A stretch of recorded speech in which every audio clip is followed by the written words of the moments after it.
오늘 우리에게 주신 말씀 신약 성경 요한복음 6장 1절부터 15절까지 말씀입니다. 함께 읽겠습니다. 시작. 그 후에 예수께서 디베랴의 갈릴리 바다 건너편으로 가심에 큰 무리가 따르니 이는 병자들에게 행하시는 표적을 보았음이로라. 예수께서 산에 오르사 제자들과 함께 거기 앉으시니 마침 유대인의 명절인 유월절이 가까운지라. 예수께서 눈을 들어 큰 무리가 자기에게로 오는 것을 보시고 빌립에게 이르시되 우리가 어디서 떡을 사서 이 사람들을 먹이겠느냐 하시니 이렇게 말씀하심은 친히 어떻게 하실지를 아시고 빌립을 시험하고자 하심이라. 빌립이 대답하되 각 사람으로 조금씩 받게 할지라도 200데나리온의 떡이 부족하리이다. 제자 중 하나 곧 시몬 베드로의 형제 안드레가 예수께 여짜오되 여기 한 아이가 있어 보리떡 5개와 물고기 2마리를 가지고 있나이다. 그러나 그것이 이 많은 사람에게 얼마나 되겠사옵나이까. 예수께서 이르시되 이 사람들로 앉게 하라 하시니 그곳에 잔디가 많은지라. 사람들이 앉으니 수가 5,000명쯤 되더라. 예수께서 떡을 가져 축사하신 후에 앉아있는 자들에게 나눠주시고 물고기도 그렇게 그들의 원대로 주시니라. 그들이 배부른 후에 예수께서 제자들에게 이르시되 남은 조각을 거두고 버리는 것이 없게 하라 하심으로 이에 거두니 보리떡 5개로 먹고 남은 조각이 12바구니에 찼더라. 그 사람들이 예수께서 행하신 이 표적을 보고 말하되 이는 참으로 세상에 오실 그 선지자라 하더라. 그러므로 예수께서 그들이 와서 자기를 억지로 붙들어 임금으로 삼으려는 줄 아시고 다시 혼자 산으로 떠나 가시니라. 아멘. 아멘. 네, 여러분 점심 맛있게 드셨어요? 점심 안 드셨어요? 맛있게 드셨어요? 네, 여러분 사랑합니다. 사랑합니다. 예, 저만 이렇게 짝사랑하고 있었네요. 저만 또 이 자리, 이 시간에 또 기대하면서 또 소망하면서 그렇게 살아오고 있었네요. 아니죠? 예, 여러분, 이 시간 우리 가운데 하나님의 마음이 충만하기를 소망합니다. 지난주 말씀 기억하시나요? 멋이 충원디. 예. 지난주에 우리는 우리의 믿음에 대해서 점검해 보았습니다. 누구를 믿고 있는지, 왜 믿고 있는지, 그리고 왜 교회 생활을 하며 섬김과 헌신의 자리에 있는지. 이 물음에 대한 답이 무엇이었죠? 예수 그리스도. 이 고백에 흔들림이 없어야 함을 알았습니다. 그렇다면 여러분 이제 우리가 이런 또 생각을 해볼 수 있습니다. 예수님을 믿는 나, 그런 나는 예수님 앞에서 어떤 모습으로 살아가야 하는가? 다시 말해 나는 예수님과 어떤 모습으로 동행하며 살아가야 하는가? 이 물음에 대한 답을 오늘 말씀을 통해서 찾아가 보고자 합니다. 오늘 말씀에는 예수님을 제외하고 3명의 인물이 등장합니다. 이 인물들을 중심으로 해서 말씀을 보려고 하는데요. 우리가 이 말씀을 보기 전에 한 가지 생각해야 할 것이 있습니다. 오늘 본문에 나오는 인물들이 그 인물들의 모습이 그 사람의 전부는 아니라는 것입니다. 그 사람의 한 부분이나 혹은 그 사람의 그때 그 시절의 모습인 것이죠. 예를 들면 이렇습니다. 제가 함께 청소년부를 했던 친구들을 몇 년 전에 정말 오랜만에 만났습니다. 한 10년 만에 만난 것 같은데요. 이런저런 이야기를 하다가 한 여동생이 이런 말을 하는 거예요. 나는 현덕 오빠가 신학교에 갈 줄은 꿈에도 몰랐어. 제가 그 말을 듣고 무슨 말이지? 어떤 의도지? 나 지금 이렇게 좀 욕하려고 하는 건가? 그래 일단 한번 지켜보자 이랬어요. 그러니까 또 다른 여동생이 이러는 거예요. 너도 그랬어? 나도 현덕 오빠가 신학교 간다는 그 말을 듣고 현덕 오빠가 이렇게 몇 번 되물었어. 그러니까 또 제 옆에 이제 제 친구인데 이런 얘기를 하는 거예요. 그래서 하나님은 기적의 하나님이셔. 제가 이것들을 그냥 확 예. 제가 청소년부 시절에 조금 덜 거룩했던 것 같아요, 여러분. 파리가 목사가 가지고 있는 이미지와 그때는 조금 다른 모습들이 있었던 것 같습니다. 그런데 지금은 목사가 되었고 아직도 부족한 모습이 많지만 어제보다 오늘 더 아름다워지려고 하고 있고 오늘보다 내일 더 아름다워지려고 하고 있습니다. 와, 멘트가 약간 CF 멘트 같죠? 여러분 쓰세요. 마음껏 제가 드리는 거예요. 네. 이런 관점으로 오늘 말씀의 인물들을 우리가 바라보았으면 좋겠습니다. 먼저 빌립을 보겠는데요. 빌립의 마지막 모습이 어땠는지 먼저 말씀을 드리겠습니다. 빌립은 오늘 본문 이후에 오늘날 튀르키예, 오늘 1, 2부 예배 때도 있었죠. 우리 설교해 주셨죠. 튀르키예 이곳에 가서 복음을 전합니다. 여러 교회를 세우고 그리고 결국 순교합니다. 그런데 오늘 본문에서 빌립은 어떠한가요? 저 멀리 무리가 오는 것을 보시고 예수님께서 빌립에게 이렇게 질문하십니다.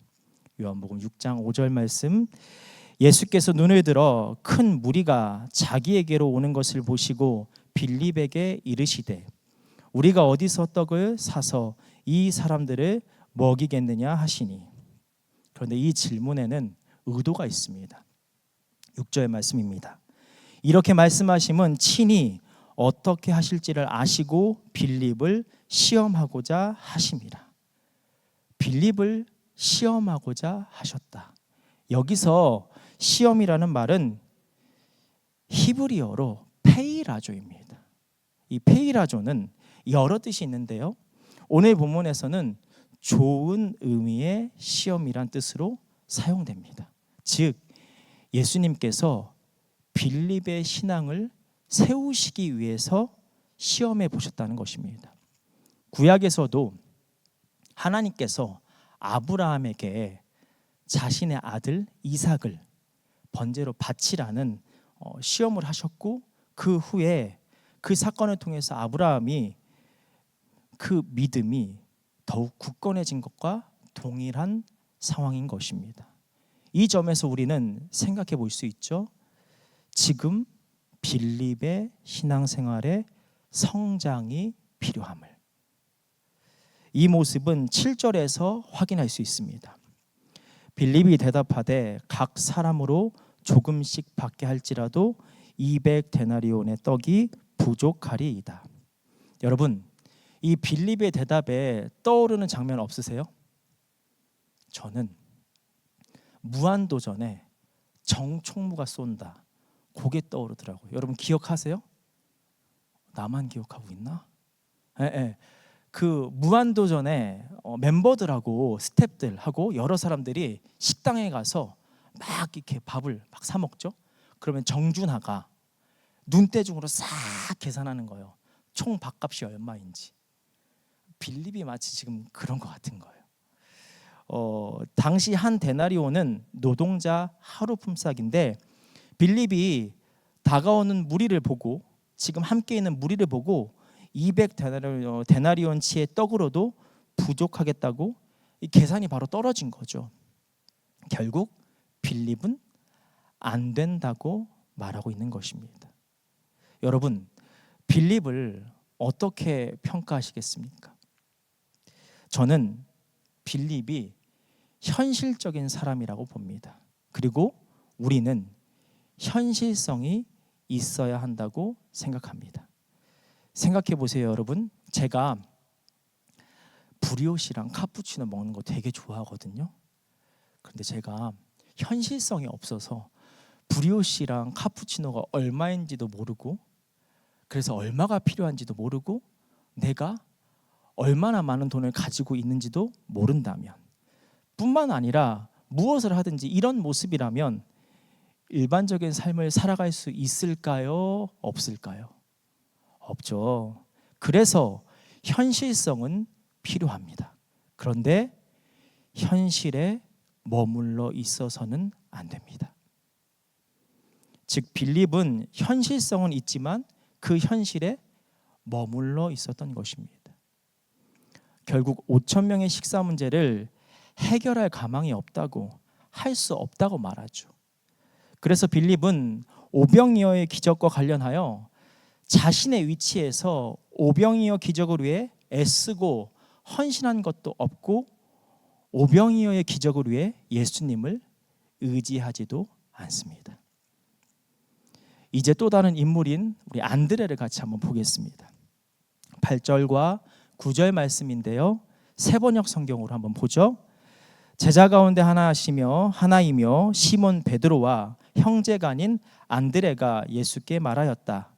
여기에 보리빵 5개와 물고기 2마리를 가지고 있는 한 아이가 있습니다. 그러나 이렇게 많은 사람에게 그것이 무슨 소용이 있겠습니까?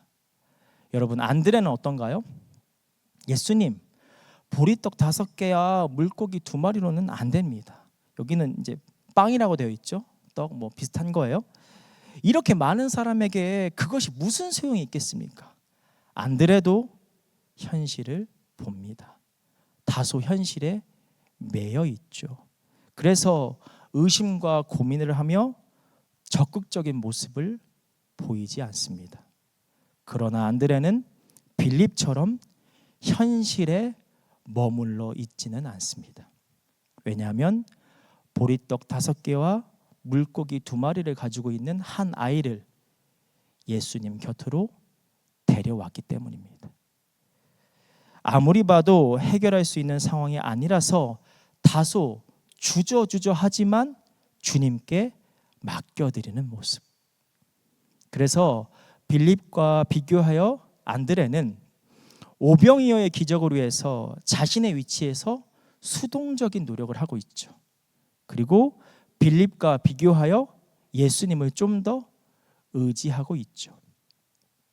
왜 여러분, 우리도 이런 사람들 있잖아요. 안 할 것 같지만 결국 하는 사람들. 교회에서도 뭐 이렇게 행사하고 하면 안 할 것 같은데 결국 딱 보면 미리 와서 앉아 있어, 딱 그 사람. 그런 사람들. 그리고 뭐 수련회 간다고 하면 어떡하지 고민되는데, 그러면서 결국 그래도 가면 은혜가 있지 하고 수련회 참가서를 거의 끝에 내는 사람. 안드레와 같은 사람인 거죠. 마지막으로 3번째 등장인물 한 아이입니다. 여러분, 한 아이가 오병이어를 가져왔을 때 무리는 어떤 생각을 했을까요? 에게, 고작 저걸로 뭐가 된다고. 우리도 지난주에 그랬잖아요. 5천 명 그 오병이어로 택도 없다. 그렇죠? 우리가 그렇게 공감했잖아요. 즉 한 아이의 오병이어는 남들이 보기에도 혹은 자신이 보아도 작은 것입니다. 그러나 아이에게 오병이어는 그의 전부였습니다. 그리고 아이는 주님의 능력의 손에 모든 것을 맡기죠. 비록 보기에는 작지만 자신의 모든 것을 내어놓는 사람, 그리고 그것을 통해 주님께서 하실 수 있음을 믿는 사람. 현실을 알지만 현실에 머물러 있거나 매여 있지 않고 현실 속에서 자신이 할 수 있는 최선을 다하는 사람, 그리고 그 최선 가운데 하나님의 역사하심을 늘 바라보며 나아가는 사람. 바로 예수님을 믿는 우리들이 그 예수님과 이런 모습으로 동행하며 살아가야 한다는 것입니다. 한 아이와 관련하여 우리는 좀 더 생각해 볼 것이 있습니다. 여러분, 답을 한번 맞춰보세요. 어렵지 않아요? 아무 노력도 안 하고 예수님의 손길만 바라는 사람. 맞다, 틀리다? X죠. 반대로 나의 노력만 하고 예수님의 손길은 바라지 않는 사람. 맞다 틀리다 B, 이 사람도 역시 X죠. 내가 할 수 있는 모든 열심을 다하며 예수님의 손길을 간절히 바라는 사람, 이 사람 어때요? 딩동댕, 정답이죠. 이 모습이 주님이 바라시는 동행이며 이런 사람에게 기적을 베푸시는 주님이십니다. 기적은 그냥 오지 않습니다. 자기의 자리에서 최선을 다해 준비하며 끝까지 주님을 바라보며 나아가는 자에게 찾아옵니다. 또한 여기서 우리가 알아야 할 중요한 것이 또 하나 있습니다. 우리의 최선 앞에서 우리는 이런 생각을 버려야 합니다. 내 힘으로 내가 가진 걸로 뭐가 돼? 난 할 수 없어. 난 작아.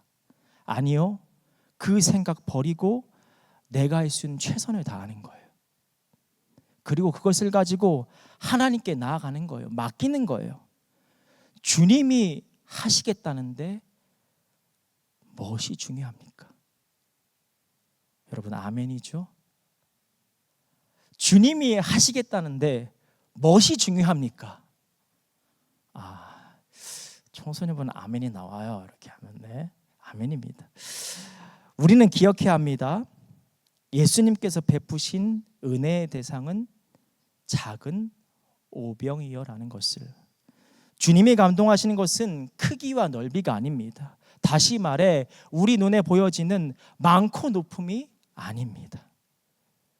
눈에 보이지 않는 진실함. 작지만 한 아이가 자신의 전부를 내어드린 오병이어. 이처럼 주님을 의지하며 내가 할 수 있는 모든 것을 다해 모든 노력으로 나아가는 것.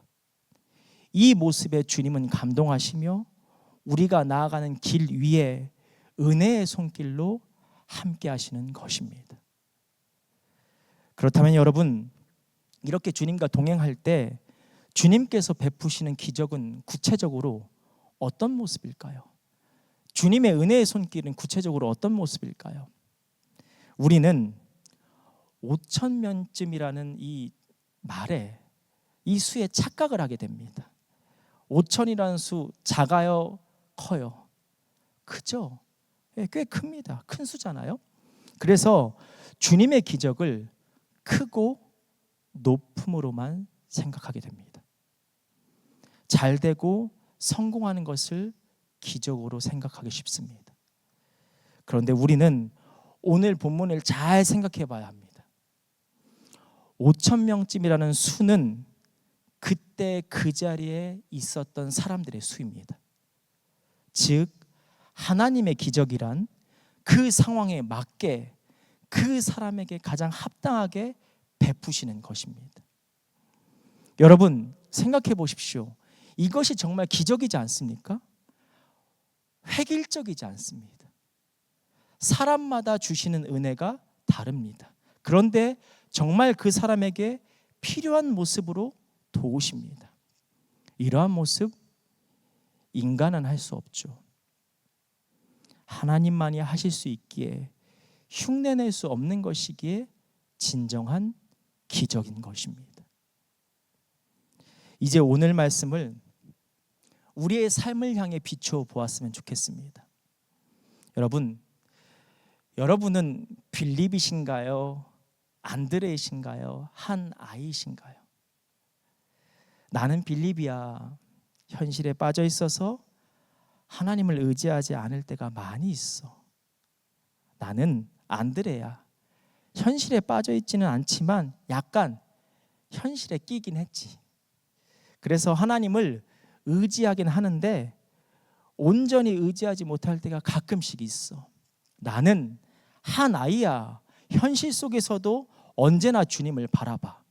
그리고 나는 주님의 마음을 알아. 작을지라도 최선을 받으시는 주님을. 그래서 나는 하나님을 바라보고 끝까지 최선을 다해. 이 부분에 있어서 우리는 이렇게 생각해 볼 수 있죠. 어떤 사람은 전반적으로 빌립인 사람. 어떤 사람은 전반적으로 안드레인데 이 상황에서만 빌립인 사람. 또 어떤 사람은 상황에 따라서 빌립일 때도 있고 안드레일 때도 있고 하나일 때도 있고 한 아이일 때도 있고 재정적인 부분은 빌립이고 네, 그리고 관계적인 부분은 안드레이고 진로에 대해서는 한 아이이고 여러분 무엇이 중요한디? 주님은 우리에게 오늘 이렇게 말씀하시는 것입니다. 빌립이든 안드레이든 한 아이이든 빌립인 사람은 안드레의 믿음으로, 안드레의 믿음인 사람은 한 아이의 믿음으로, 한 아이의 믿음인 사람은 그 믿음을 끝까지 지켜 나가라. 결국 우리 모두가 한 아이의 믿음으로 성장하기를 원하신다는 것입니다. 사랑하는 여러분, 믿음에도 생명이 있는 거 아십니까? 생명이 있어요. 생명이 있는 모든 것들은 반드시 자라게 되어 있죠. 또한 열매를 맺습니다. 그런 의미에서 우리의 믿음에 생명이 있는지 돌아보시기 바랍니다.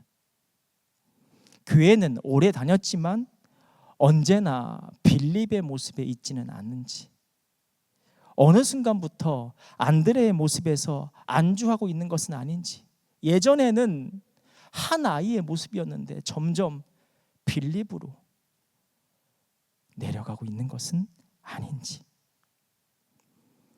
여러분, 우리 모두 다시 한 아이로 향합시다. 한 아이로 향합시다. 그렇게 온전히 주님과 동행하는 삶을 살아갑시다. 생명 가운데 자라남이 있는 저와 여러분이 되기를 소망합니다. 기도하겠습니다. 사랑의 하나님, 청년들과 함께 말씀을 나누었습니다. 오늘 말씀 우리 청년들의 삶의 자리자리마다 또한 그들의 걸음걸음마다 그 말씀으로 비추어 보게 하여 주시고 그 말씀을 붙들며 그 말씀을 향해 나아가게 하여 주옵소서. 그러할 때 이들의 인생의 여정 가운데 오늘 말씀의 오병이어의 기적이 날마다 넘쳐나게 하옵소서. 예수님의 이름으로 기도드립니다. 아멘.